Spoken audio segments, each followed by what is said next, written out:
Assalamualaikum warahmatullahi wabarakatuh. Alhamdulillahi rabbil alamin wa bihi nasta'in wassalatu wassalamu ala khatamil anbiya'i wal mursalin nabiyina Muhammadin wa ala alihi wa sahbihi ajma'in amma ba'du. Kita menyambung perkataan musannif hafizahullahu ta'ala dengan fasal yang baru. Kata beliau, maratibul ikhlas, peringkat-peringkat ikhlas. Itu kita dah ambil ikhlas dalam Quran dan Sunnah, kepentingan, kedudukan ikhlas. Dah banyak dalil-dalil yang kita perhatikan, yang kita renungi pada kelas yang lalu. Kemudian pengarah hafizahullah, semoga Allah Ta'ala memelihara beliau, menyatakan kepada kita tentang maratibul ikhlas, peringkat-peringkat ikhlas seperti yang dibahaskan oleh para ulama terdahulu yang telah mahir dalam perkara ini, yang beliau ambil, yang beliau rumuskan daripada pelbagai sumber yang mu'tabar, seperti daripada Ihya Ulumuddin oleh Syekh Abu Hamid Al-Ghazali rahimahullah wa radiyallahu anhu, dan Qawaidul Ahkam oleh Al-Izz ibn Abdus Salam rahimahullah wa radiyallahu anhu, Al-Furuq oleh Al-Qarafi rahimahullah wa radiyallahu anhu, dan Al-Muwafaqat daripada kitab Syatibi Al-Muwafaqat rahimahullah radiyallahu anhu. Dia kata, innal amal alladhi yakunu khalisan maqbulan ala martabatain, ihdahuma a'la min al-ukhra. Sesungguhnya amalan yang ikhlas diterima itu ada dua peringkat. Dua peringkat sahaja yang Tuhan terima amalan kita ni. Bawah daripada dua peringkat ni memang rejected lah. Unacceptable. Tuhan tolak, Tuhan tak terima. Dan salah satu daripada martabat ni lebih tinggi daripada yang satu lagi. Al-martabatul ula أن يتمحض القصد لإرادة وجه الله سبحانه وتعالى عز وجل وما عنده من الثواب والجزاء فلا يشوبه شيء آخر وإن كان مباحا، فهو يجاهد يريد ما عند الله فحسب، لا يريد غنيمة فضلا عن المقاصد السيئة كالرياء والسمعة، فهو بصومه يريد ما عند الله عز وجل ولا يلتفت إلى أمر يجوز الالتفات إليه كتخفيف الوزن أو تحسين صحة البدن أو غير ذلك، وكالذي يمشي إلى المسجد ليكثر الخطى التي يتقرب بها إلى مولاه ولا يلتفت إلى معنى آخر، فهذا أعلى المراتب. Martabat hak paling tinggi amalan ni bila kita ikhlas, ialah ikhlas sepenuhnya, 100% ikhlas. Dia kata apa? Ayyatamahhadal qasd. Semata-mata tujuan, niat kita beramal ibadah tu li iradati wajhillahi azza wa jalla, kerana nak mengharap memandang wajah Allah azza wa jalla. Tidak ada lagi arah lain yang kita nak hadapkan melainkan ke arah Allah. Fa'aqim wajhaka lid-dini hanifa, hadapkanlah wajahmu kepada agama Allah yang lurus. Jadi semata-mata mengharapkan wajah Allah, illa btigha'a wajhi rabbihil a'la, semata-mata mengharapkan untuk memandang wajah Tuhannya yang maha tinggi. Itu semata-mata, tidak ada benda lain. Walaupun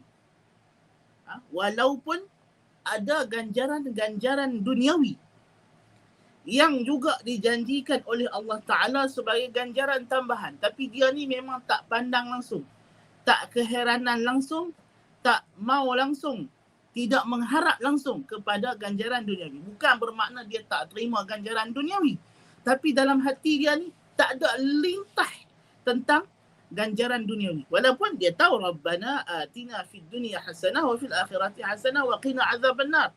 Dia memang minta benda ni kepada Allah Ta'ala.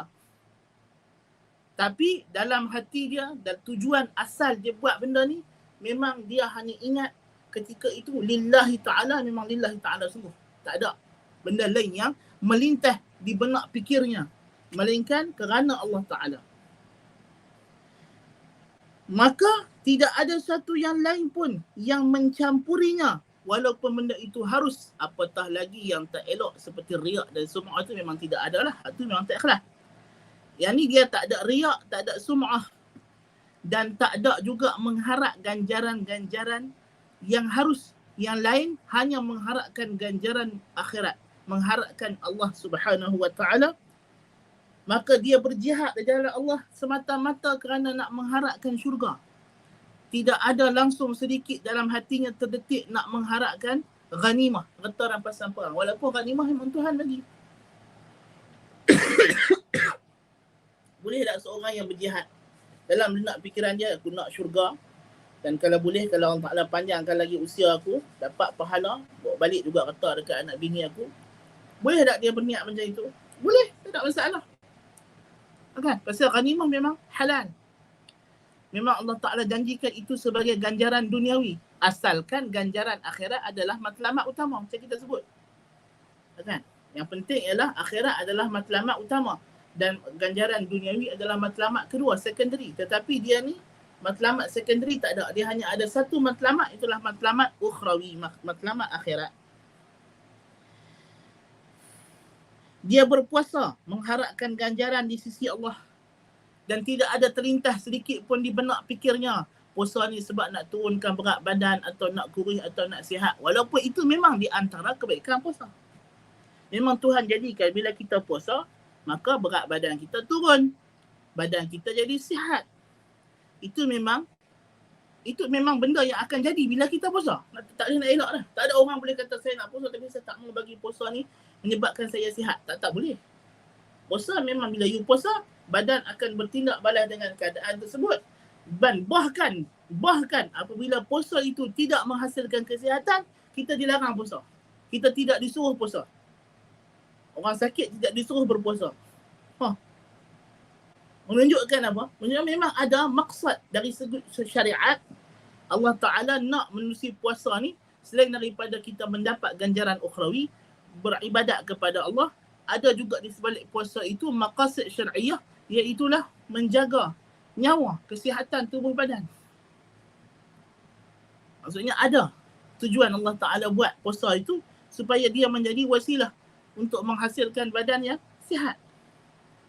Tapi orang yang puasa dia ni, dia tak fikir semua tu. Itu semua bonus Tuhan bagi terpulang. Tapi yang aku niat dalam hati aku, yang aku duk ingat, yang aku nak ni hanyalah Allah Subhanahu wa Ta'ala, ganjaran Allah Ta'ala. Dia tak ada fikir lagi nak buka puasa, nak makan apa, nak cari, nak pergi bazar Ramadan, kalut-kalut, tak ada. Yang penting puasa aku hari ni dapat pahala tak? Itu yang dia kalut cerita tu. Dia tak ada nak fikir, nak cari makan apa sedap-sedap. Apa yang ada, kalau ada ayak saja dalam rumah dia, ayak sajalah. Tak kisah. Kan?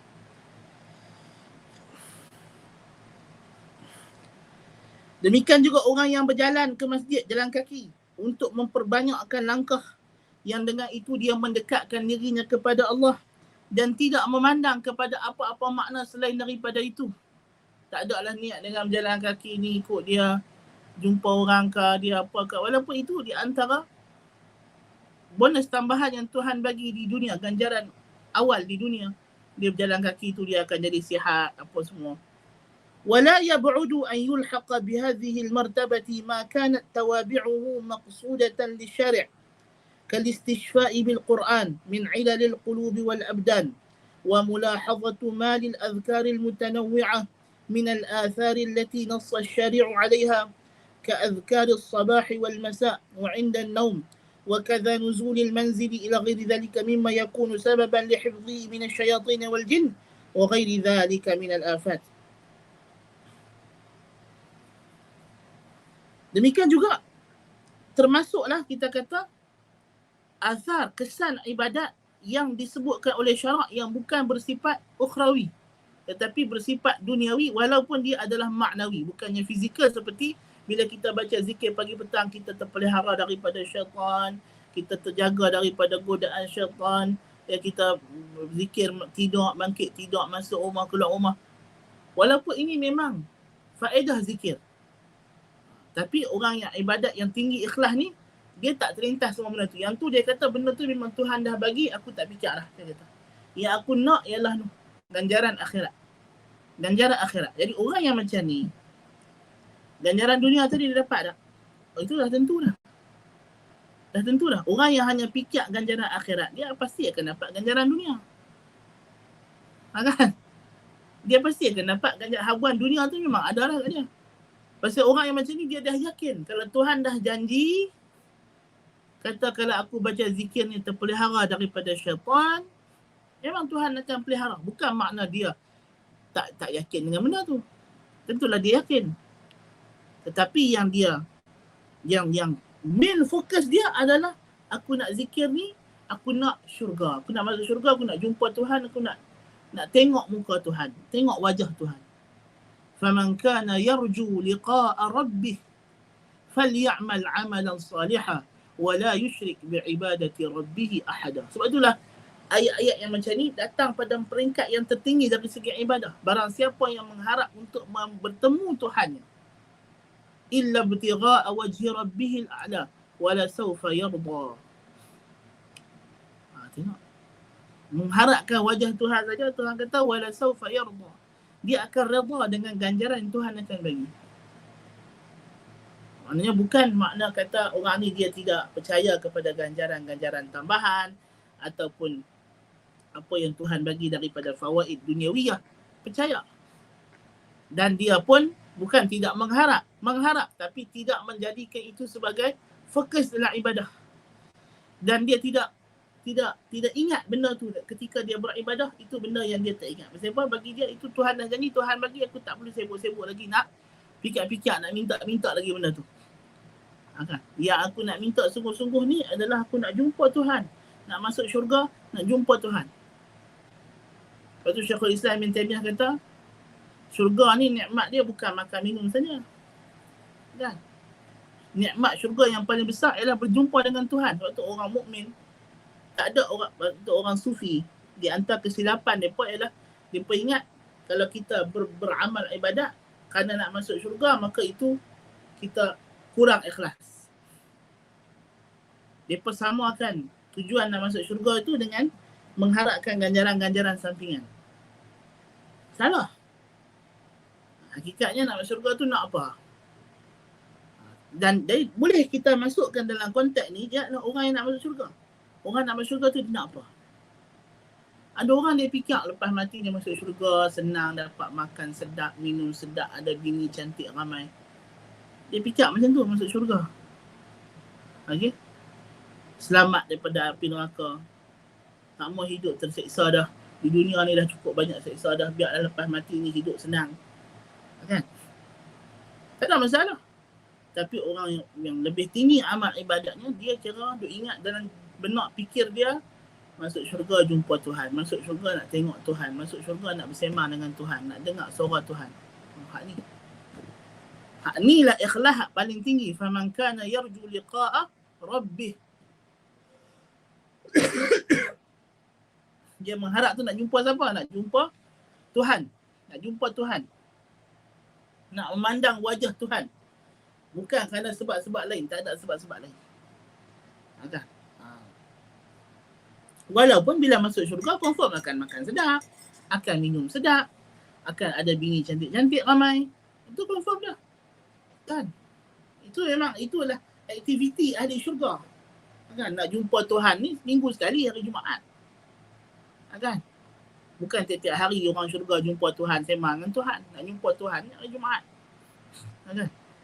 Jadi 4 hari lagi tu duduk dalam syurga, duduk relax-relax, duduk seronok-seronok. Kan? Kerja ahli syurga, Tuhan kata hum wa azwajuhum fi syughulin fakihun. Kan? Berhubungan seksual dengan pasangan. Itu. Kan? Makan, minum, tak berhenti-henti. Kan? Dalam syurga hari Jumaat bakal jumpa Tuhan. Nas'alullah ladzatan nadhari ila wajhi wa syauqa li liqa'ih. Itu yang kita harapkan. Wa atharu hadha an-naw' وآثار هذا النوع على 3 أقسام. Kesan daripada martabat peringkat yang pertama ikhlas ni ada 3 bahagian. Al-awwal ma yakunu fil akhirati min al-ajri wa raf'i ad-darajati wa takfir as-sayyi'at wa ma yughrasu fil jannati ila ghairi dhalika fa talaba hadha la athara lahu fil ikhlas. Dia kata kesan yang pertama ialah mengharapkan ganjaran di akhirat daripada ganjaran mengangkat derajat, menghapuskan dosa dan apa yang ditanam untuknya di akhirat daripada pokok-pokok dan sebagainya. Mengharapkan yang ini tak ada masalah. الثاني ما يكون في الدنيا مما يكون عونا على استقامة العبد وصحة سيره إلى مولاه كحفظه من الشيطان وإغوائه ونحو ذلك فهذا كالذي قبله. Yang kedua, mengharapkan, kesimpulan dia kata derajat ikhlas yang pertama ni ialah dia kata pertama dia memang fokus utama dia mengharapkan ganjaran Allah Taala. Dan tidak menjejaskan martabat yang pertama ni kalau dia mengharap untuk bertemu Allah Ta'ala itu apa ganjaran-ganjaran yang ada di syurga daripada derajatnya makin tinggi. Sebab makin tinggi derajat makin dekat dengan Tuhan. Kan? Kita makin duduk syurga lagi tinggi lagi dekat dengan Tuhan. Sebab tu Nabi suruh minta syurga Firdaus. Dia kata idza sa'altumullaha al-jannah fas'aluhu al-firdaus fa innahu a'la al-jannah wa awsatul jannah wa fuquha 'arsyur rahman. Kalau kamu minta syurga, mintalah al-firdaus kerana dia syurga yang paling tinggi, syurga yang paling tengah. Dan atap dia, bumbung dia ialah arasy ar-rahman. Jadi orang yang duduk dalam syurga firdaus, dia lah paling dekat dengan Tuhan. Directly bawah pada Tuhan. Kan? Jadi kita nak syurga tinggi tu pasal kita nak dekat dengan Tuhan. Kan? Dan kita nakkan tanaman-tanaman, pokok-pokok dalam syurga kita baca la haula wala quwwata illa billah dan sebagainya. Itu tidak ada masalah. Yang kedua, mengharapkan apa yang ada di dunia ni yang menjadi bantuan kepadanya dalam ibadah seperti perlindungan daripada syaitan, kesihatan tubuh badan untuk dia mengharap, untuk dia berjalan menuju kepada Tuhannya. Yang ni kalau dia mengharap itu kerana ibadah, tak ada masalah. Maka dia masih lagi dalam kategori yang pertama.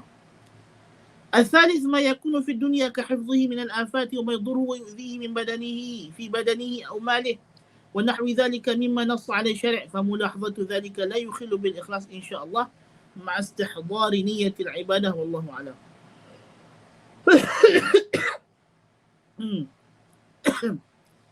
Dan yang ketiga, apa yang ganjaran dunia seperti menjaganya daripada mudarat, bahaya pada diri dan harta dan seumpamanya yang syarak sendiri naskan. Ini juga tidak memberi mudarat dan tidak menjejaskan ikhlas. Tapi tentulah dia adalah peringkat pertama yang paling rendah. Sebab peringkat pertama tu ada 3 kategori tadi. Jadi dia yang bawah. Dia dah nak hampir kepada peringkat yang kedua. Al-martabatu thaniyah. Peringkat yang kedua ikhlas ialah أن يقصد العبد بالعمل وجه الله عز وجل ولكنه يلتفت إلى معنى يجوز الالتفات إليه كالذي يحج يريد وجه الله ويريد أيضا التجارة فهذا لا مانع منه فالله عز وجل يقول ليس عليكم جناح أن تبتغوا فضلا من ربكم وهي تجارة في مواسم الحج وكالذي يصوم لله وليصح بدنه وكالذي يحضر لصلاة الجماعة تلبية لأمر الله وطاعة وعبودية له ومع ذلك يلتفت إلى أمر آخر يجوز الالتفات إليه كأن تثبت عدالته وتقبل شهادته ولا شك أن المسلم مطالب بتحصيل الأمور التي تثبت بها عدالته وهذا غير الرياء والسمعة فهذا أمر يجوز الالتفات إليه ولكن من التفت إليه أو إلى ما يشبهه فهو في إخلاصه وعمله دون من لم يلتفت إلى شيء غير الله عز وجل. Martabat yang kedua ialah orang yang beramal kerana Allah, tentu kerana Allah, bukan riak, bukan sum'ah. Tetapi dia juga mengharapkan faedah ibadat yang dia buat itu yang Tuhan dah janji juga di dunia ini. Faedah dunia. Dan dia menghadirkan niat itu dalam ketika dia buat ibadat, memang benda tu memang duk hadir dalam fikiran dia. Selain daripada ganjaran pahala. Seperti orang yang pergi haji dan dia juga seorang businessman, bawa barang berniaga. Kan? Yang mana dia bawa barang berniaga? Kan? Maksudnya memang hadir, memang ada dalam perancangan dia pergi haji ni selain daripada dapat pahala nak apa? Nak berniaga. Dan benda tu memang diharuskan. Allah Ta'ala sendiri yang sebut dalam Quran. Laisa alaikum junahun an tabtagu fadlan min rabbikum. Tidak salah untuk kamu mengharapkan kelebihan daripada Tuhan kamu. Ganjaran lebihan daripada Tuhan kamu. Itulah keuntungan berniaga ketika musim haji. Salah tak? Tak salah. Menjejaskan ikhlas? Tak menjejaskan ikhlas. Masih ikhlas. Masih ikhlas. Orang yang puasa dan dia tahu di antara faedah puasa ni ialah menyihatkan tubuh badan, menurunkan berat badan. So dia puasa hari Isnin, pasal dia tahu hari Isnin Nabi suruh puasa, hari kelahiran Nabi SAW, dapat pahala, ganjaran, dan dalam masa yang sama dia juga tahu kata kalau aku puasa ni nanti berat badan aku boleh turun, kan? Dan aku jadi sihat. So benda tu memang hadir dalam pemikiran dia. Salah tak? Adakah hadirnya harapan itu dalam pemikiran dia, dalam lintasan hati dia menyebabkan dia tidak ikhlas? Dia ikhlas. Ya? Seperti orang yang hadir salat jemaah tak tinggal, jaga sembahyang witir, nak pahala, of course, kerana perintah Allah, of course, itu sudah menjadi keutamaan dia, prioriti dia. Tapi dalam masa yang sama juga terlintas di benak fikiran dia ketika dia hadir salat jemaah tu, nak menjaga supaya dia ni dikenali sebagai orang Islam yang menjaga syariat, supaya orang tak kata dia ni orang yang fasik dan persaksiannya di mahkamah syariah diterima, tidak ditolak. Ya? Adakah salah? Kerana itu yang dituntut oleh syarak. Memang seorang Muslim dituntut supaya dia menjadi orang yang adil. Adil maknanya kesaksiannya diterima. Dia bukan orang yang dikenali sebagai fasik. Ya? Sebab itu kita tidak boleh mendedahkan dosa di khalayak ramai. Ya? Menunjukkan rasa malu kepada Allah Ta'ala, bukannya sekadar rasa malu kepada manusia, malu kepada Tuhan. Kan? Jadi semua ini juga tidak mencacatkan keikhlasan, tetapi dia di bawah daripada peringkat yang pertama. Di bawah daripada peringkat yang pertama. Dia pergi perang jihad, anda nak mengharapkan kata rampasan perang, bukan kata sahaja, tapi mengharapkan pahala mati syahid. Tapi dia kata kalau usia aku panjang lagi, bolehlah juga aku balik. Tapi kalau dah mati, alhamdulillah masuk syurga. Kan? Dan at least kalau aku mati syahid pun, anak bini aku ada dapat jaminan daripada kata rampasan perang. Misalnya, adakah salah terlintas di benak pemikiran dia ketika dia berjihad? Tujuan itu tidak salah, as long as prioriti dia, keutamaan dia ialah ganjaran akhirat, bukan ganjaran duniawi. So tidak ada kesalahan dari sudut itu. Yang salah, yang menjejaskan ikhlas apa dia? Kalau dia mengharap ganjaran duniawi sahaja. Ini tak boleh. Ini termasuk nau'u tasyrik, satu bentuk penyekutuan. Walaupun sebagian ulama kata dia syirik asghar, sebagian ulama kata dia nau'u tasyrik, seperti mana kita dah bincangkan dalam kitab Tauhid. ويدل لذلك قول النبي صلى الله عليه وسلم ما من غازية تغزو في سبيل الله فيصيبون الغنيمة إلا تعجلوا ثلثي أجرهم من الآخرة ويبقى لهم الثلث وإن لم يصيبوا غنيمة تم لهم أجرهم. وفي رواية ما من غازية أو سرية تغزو فتغنم وتسلم إلا كانوا قد تعجلوا ثلثي أجورهم وما من غازية أو سرية تخفق وتصاب إلا تم أجورهم. Dalam hadis Sahih Muslim, Nabi SAW kata orang yang pergi berjihad ni, kalau mereka berjaya, menang, balik kata rampasan perang banyak atau sikit dan mereka menang, dapat kata rampasan perang, berjaya menakluk dan sebagainya, maka mereka telah mendapat 2/3 ganjaran mereka. Nabi kata mereka dah ambil ganjaran mereka 2/3 awal, advance. Berbaki 1/3 lagi di akhirat Tuhan simpan. Tapi kalau mereka pergi berjihad, kalah, tak dapat kata rampasan perang, ya, ramai pula yang terkorban ataupun syahid, maka sempurnalah ganjaran mereka 3/3. Menunjukkan tak salah. Tapi ini adalah ajilatul busyra. Ganjaran dunia ni ajilatul busyra. Maksudnya dia dah dapat sebahagian.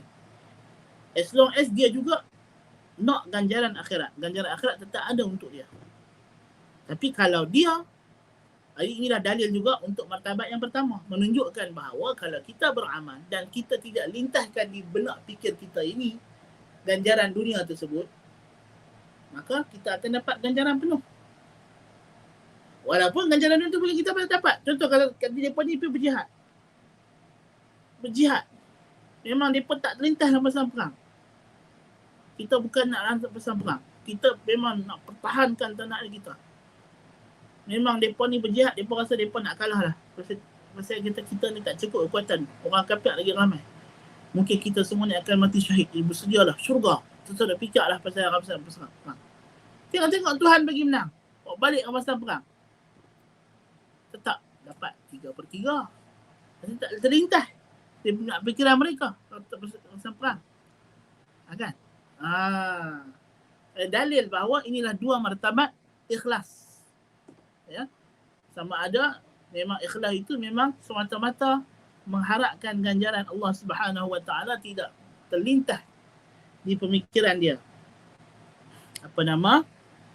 ganjaran duniawi. Walaupun ganjaran duniawi itu memang dibenarkan oleh syarak, memang disediakan oleh Allah Subhanahu Wa Taala, ya.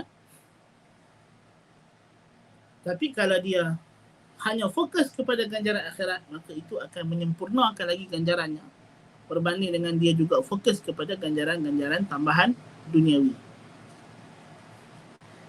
Baik. Kemudian musannif pengarang hafizahullah taala nyambung bab seterusnya, dia kata diqqatul ikhlas. Betapa halusnya ikhlas. Ikhlas ni halus. Rumit. Mikro. Terlalu mikro. Al-ikhlasu amrun syaqun ala nafsi. Ikhlas ni benda yang susah pada jiwa, diri manusia. Wa yahtaju al-'abdu fi mu'alajatihi ila mujahadatin 'azimah min muraqabatin lil khatarati wal harakat wa kulli ma yaridu 'ala qalbihi wa yasduru minhu hatta yatimma lahu amruhu fa idza tam kana al-ikhlasu afdala shay'in ladayhi wa ahabba shay'in ilayhi. Ikhlas ni susah. Pasal apa? Jiwa kita ni ada syahwat, dan nak lawan syahwat bukan senang. Bukan senang. Pasal syahwat tu bukannya orang lain, kita. Kan? Nak lawan diri sendiri. Diri sendiri ni bukan senang kita nak kawal, nak kontrol, nak lawan. Apatah lagi dia menjadi tunggangan syaitan untuk menggoda kita. Kan? Jadi nak mendapat ikhlas tu, dia kata perlu kepada perjuangan yang dahsyat. Ibn Qayyim rahimahullah, itu kita baca dalam Ad-Da' wa Dawa'. Ibn Qayyim sifatkan apa? Seperti peperangan, betul tak? Kita belajar dalam Ad-Da' wa Dawa'. Ibn Qayyim kata kita nak lawan syaitan dalam diri kita orang sunni macam kita perang di medan perang, betul. Sama, konsep dia sama. Kan? Dia hakikatnya ada inner war, pertarungan dalaman yang kita mesti bertarung. Kan? Yang kita mesti menangi peperangan itu. Dan ia lebih sukar daripada peperangan fizikal yang di luar. Kan lebih sukar daripada peperangan fizikal yang di luar. Ingat kita dah baca dalam Ad-Da' wa Dawa' itu. Kan? Berapa tahun lepas lah. Awal-awal kita tu. Kan? Tak ingat kan. Kita ni kadang bila kita dah habis kelas, kita tak murajaah. Ada ulang kaji. Kan? Kelas nak suruh rekod, nak suruh apa, tapi bila dah rekod pakai bubuh kat YouTube itu je lah. Kan? Itu pun satu masalah juga. Maksudnya bila dah ada rekod tu, kita lebih mengulang kaji dan kita buat paralel kan. Ni kelas. Sekarang ni kita dah masuk kitab baru. Maknanya kelas rakaman kitab lama tu kita ulang dengar pula. Kan? Kalau kita tidak buang masa. Kan? Tidak buang masa dan kita memanfaatkan teknologi. Kan? Walaupun teknologi itu ada faedah kepada kita.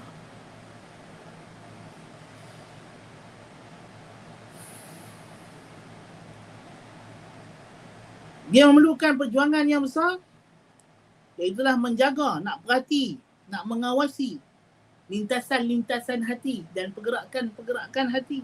Hati di sini adalah jantung kalbu lah.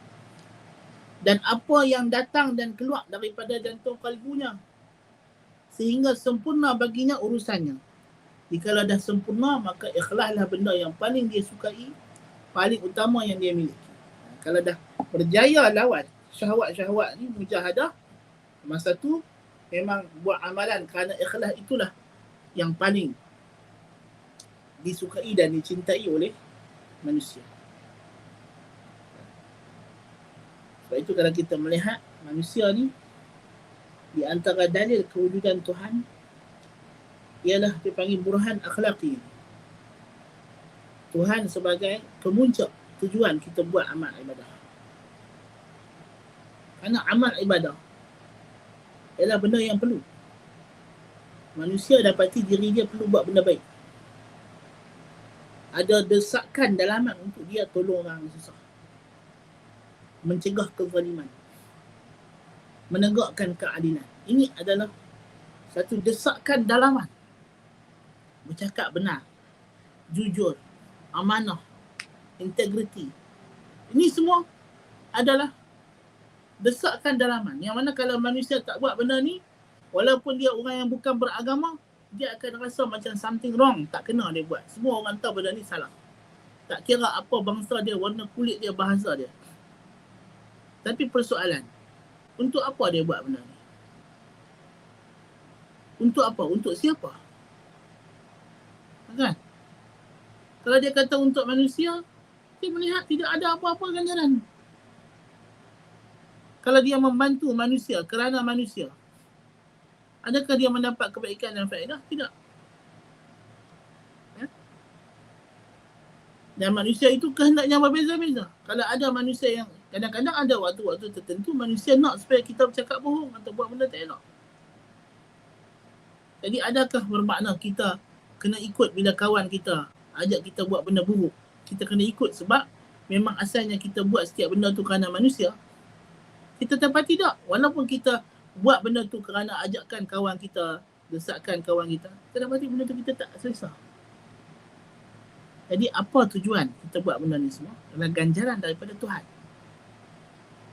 Ikhlas ni adalah desakan naluri fitrah manusia untuk kita buat amal ibadah, buat benda baik kerana Tuhan.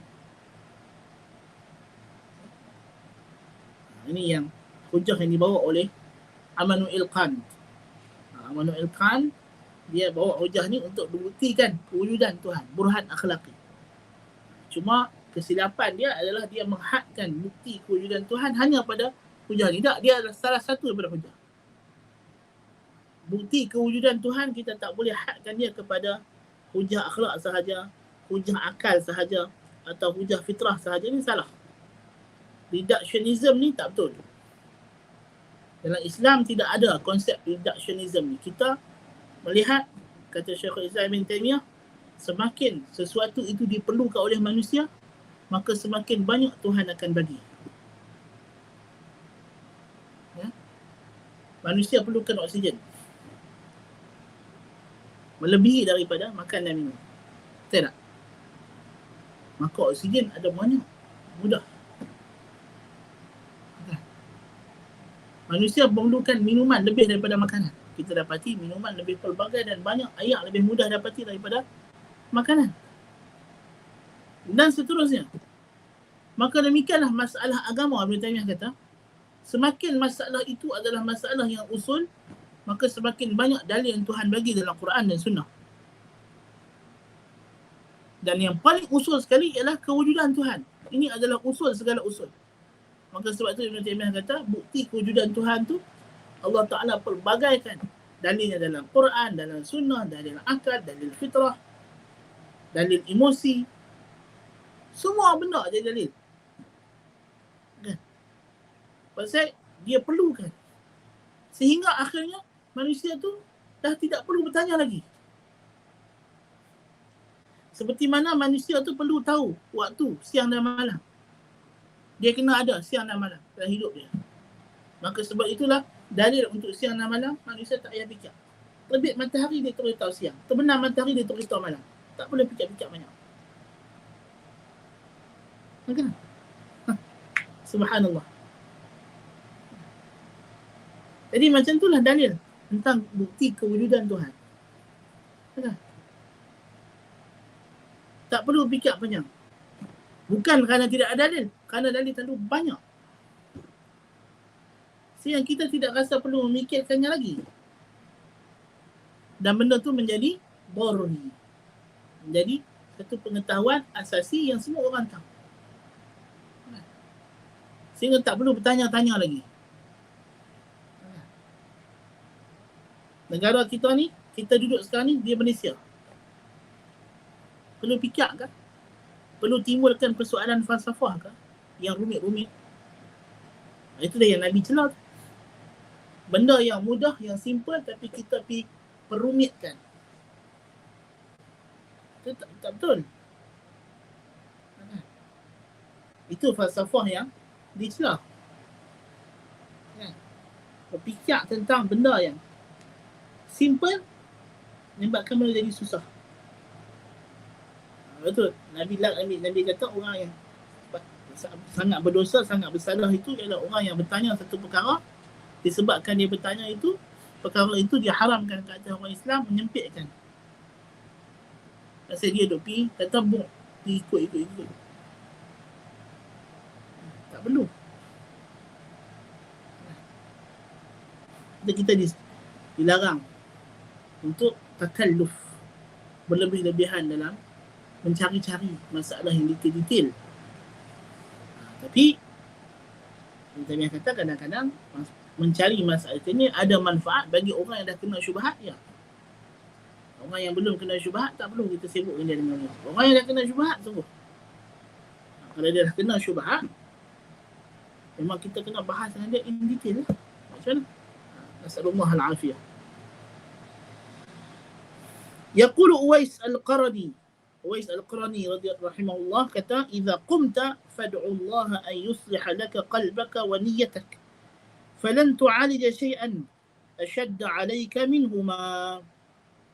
Uwais al-Qarni radhiyallahu anhu kata, kalau kamu idza qumta, engkau berdiri solat, maka mintalah kepada Allah untuk memperelokkan untukmu jantung hatimu dan niat kamu. Tiada sesuatu pun yang engkau rawat yang lebih berat melainkan daripada keduanya. Sebab hati ni kita dah kata qalbun, dinamakan qalbun sebab dia mutaqallibun, sebab dia berbolak-balik. Jadi nak pastikan dia istiqamah, dia tetap. Bukan senang. Benda yang sedang bergerak laju, berbolak-balik, kita nak tahan bagi dia stop, berhenti, bukan senang. Dia nak. Dia punya inertia tu lagi kuat. Beragak kita kali nak tahan. Jadi macam mana kita nak tahan hati kita ni daripada duduk berbolak-balik, pusing-pusing. Supaya dia istiqamah. Dia tetap stabil, statik pada satu tujuan dan arah, itulah Allah Subhanahu Wa Taala. Itu bukan benda senang. Yang mana dengan itu sahajalah niat kita akan lurus.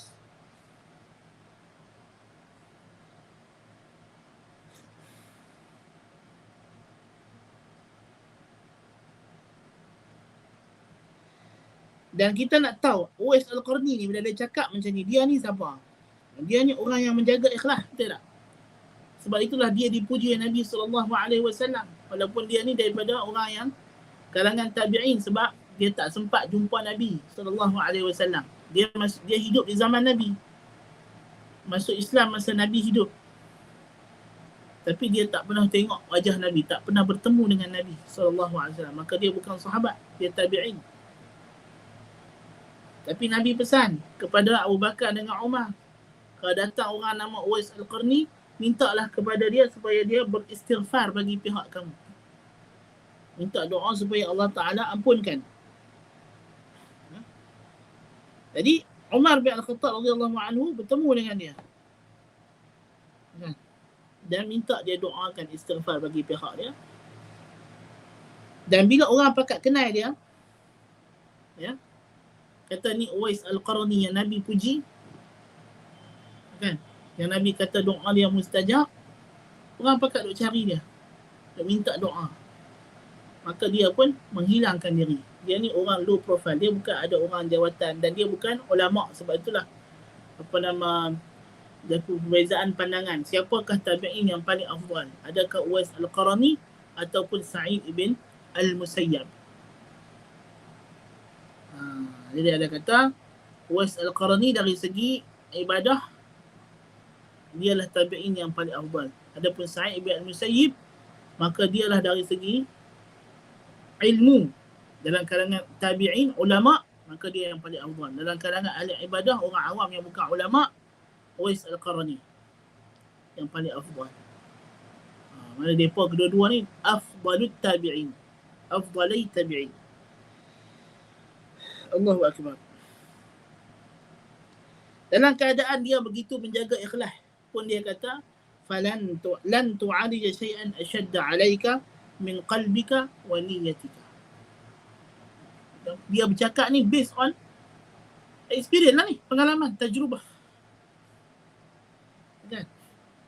Jadi ulama-ulama ahli ibadat zaman salaf, mereka dah melalui experience mereka, tajrubah mereka, bagaimana mereka merawat jiwa mereka, merawat amal ikhlas mereka. Ini penting untuk kita ambil pengalaman mereka kerana kita belum merasainya.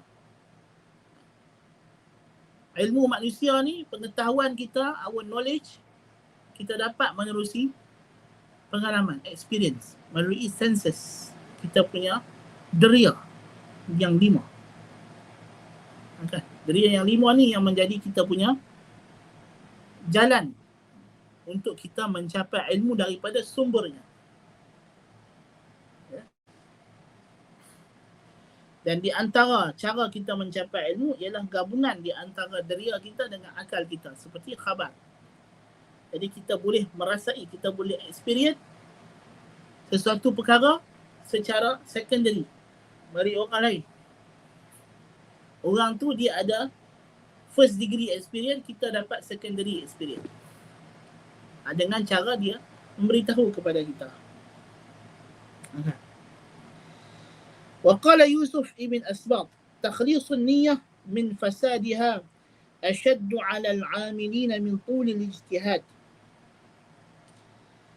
Kata Yusuf bin Asbaq, salah seorang ulama tabi'in, mensucikan, memurnikan niat daripada perkara yang merosakkannya lebih berat atas orang yang beribadah daripada panjangnya ijtihad. فقد يجاهد العبد نفسه طويلا في مراقبة خطراته ومحاسبة نفسه على أقواله وأفعاله وحركاته وسكناته ثم يعجز آخر الأمر أو يشق عليه طول المكث في التنقير وشدة المحاسبة فقد يستطيع أن يقوم ليلا طويلا ويسجد الصوم لكنه يصعب عليه أن يضبط قصده ويجرد إخلاصه. Jadi setengah orang dia boleh jaga malam, mangkit malam, baca Quran, puasa setiap Isnin Khamis boleh. Tapi dalam dia duk buat ibadat ni, nak memastikan niat dia terus ikhlas, bukan senang. Especially bila dah banyak beribadat. Dan bila orang dah kenal kata dia ni ahli ibadat. Bila orang dah tahu kata dia ni memang Isnin Khamis puasa. Bila dia dah tahu, diketahui macam tu, masa tu dia nak pastikan niat dia masih lagi sama ketika orang tak tahu. Bukan senang. Bukan senang. Masa awal-awal dia mula qiyamul lail, ketika siapa pun tak tahu dia buat qiyamul lail, zaman dia muda dulu, kemudian bila dia dah kahwin, bini dia tahu, dapat anak-anak dia tahu, kemudian anak dia pun cerita ke kawan-kawan, ayah aku malam-malam dia sekian dia qiyamul lail. Dan bini dia pun habaq dah dekat orang.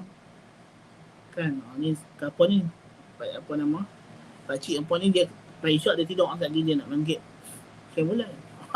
Masa tu dia nak pastikan keikhlasan dia as the same as the day he started the worship, the ibadah, is not as easy as that day. Nak pastikan terus ikhlas yang payah. Nak pastikan kita terus buat ibadat senang dibanding dengan nak pastikan kita terus ikhlas. Kan? Tengok bila kita puasa sebulan puasa. Kita didik diri kita dengan ibadah dan sebagainya. Tak susah. Sebulan kita boleh sembahyang malam sebulan. Kan? Pergi masjid sebulan. Sembahyang sampai 20 rakaat. Sembahyang sunat. Tapi nak istiqamah lillahi ta'ala luar Ramadan nak beribadat, bukan senang. Kalau dia istiqamah, dia ikhlas kerana Ta'ala, dia boleh continue. Tapi kalau tidak, kalau memang dia beribadat itu hanyalah kerana manusia, kerana orang, kerana sekian tidak ikhlas, kerana riak, sum'ah, bila acara tu habislah. Kan? Jadi itu, nak memastikan ikhlas itu lebih susah daripada nak memastikan kita terus beribadah. ومما يدل على هذا المعنى ما سيأتي من الأحاديث الدالة على أن الشرك أخفى من دبيب النمل وأن الشرك الأصغر هو أخوف ما تخوفه النبي صلى الله عليه وسلم على أمته.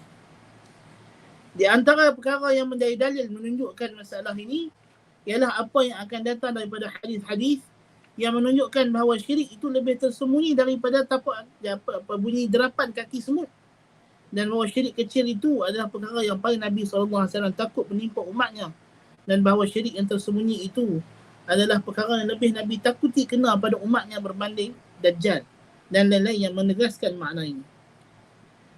فلماذا كانت هذه المشقة في أصل العبادة وفي سر القبول؟ ولماذا احتاج إلى هذه المجاهدة الكبيرة الطويلة حتى آخر اللحظات حينما يفارق الإنسان هذه الحياة؟ Apakah sebab dan rahsia ikhlas ni menjadi begitu susah? Apa sebab-sebab dia? Apa rahsia yang menyebabkan ikhlas ni begitu susah untuk kita dapatkan dan lebih susah untuk kita istiqamah di atasnya, untuk kita pastikan ikhlas tu tak tinggal kita dan kita tak tinggal dia. Ya. Jadi musannif hafizahullah ta'ala menghuraikan sejumlah sebab-sebab berkenaan dengan perkara ini, dan anda ingat kita akan ambil sebab-sebab ini pada sesi yang akan datang supaya tidak terpotong di tengah jalan dengan masa yang dah menghampiri. Jadi kita akan tangguhkan supaya kita boleh ambil sebab-sebab ini dalam satu kelas yang penuh. Ya. Aku qauli hadza. Jika ada soalan, kita tangguhkan dulu perbincangan kita pada pagi ini. Mudah-mudahan mendapat keberkatan daripada Allah Subhanahu Wa Taala, walaupun yang kita ambil ni adalah nampak mudah, ringkas, pengajarannya secara teori, tapi nak beramal itu memerlukan mujahadah, memerlukan perjuangan yang panjang. Mudah-mudahan dengan kita belajar teori-teori ini lebih senanglah bila kita nak beramal. Lebih mudah, kita dah tahu dah formula-formula dia, maka dengan cara itu kita akan lebih mudah untuk beramal. Mudah-mudahan Allah Ta'ala memudahkan kita menuju ke syurganya. Aku qauli hadza wa astaghfirullahal azim li wa lakum. Subhanakallahumma bihamdika asyhadu an la ilaha illa anta astaghfiruka wa atubu ilaik. وصلى اللهم على محمد النبي الأمي وعلى آله وصحبه أجمعين.